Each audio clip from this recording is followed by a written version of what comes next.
Қазақстанда банкрот деп танылған 10 мың адамның басым бөлігі несиесін 5 жылдан астам уақыт төлей алмаған азаматтар.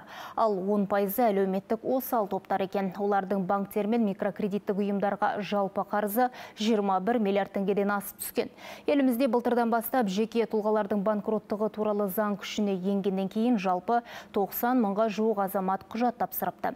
Бірақ оның басым бөлігі қабылданған жоқ. Қаржы министрлігінің өкілдері мұның себебін түсіндіріп, жалпы заңдағы ескере кететін ерекшеліктерді атап өткен еді. Тақырыпты әріптесім Оразай Нұртай жалғастырады. Еліміздегі жеке тұлғалардың банкроттығы туралы заң былтырғы наурыздың 3-нен бастап күшіне енді. Оған жалпы 90 мыңнан астам қазақстандық құжат тапсырған. Көбі екінші дәрежелі банктерге, микроқаржы ұйымдары мен коллекторларға қарызы барлар. Бірақ та жүгінгендердің 78%-ның өтінімі қабылданбай кері қайтарылған. Басым бөлігі бас тартылып жатыр екен, оның себептері бар. Өйткені мүлік айқындалып жатыр. Осы заңда көзделген негіздерге сәйкес келмей жатыр. Осы адамдардың берген жалпы қаржылық жағдайы.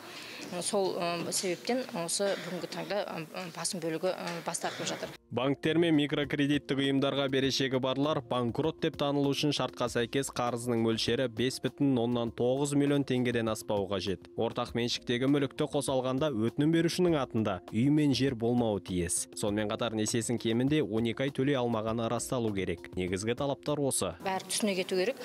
Үкімет тарапынан бірде-бір тыйым бұндай қарыздарды кешіруге қарастырмаған. Бұл өз кредитор деп отырмыз, қазір қаржылық ұйымдардың өзінің тәуекелі.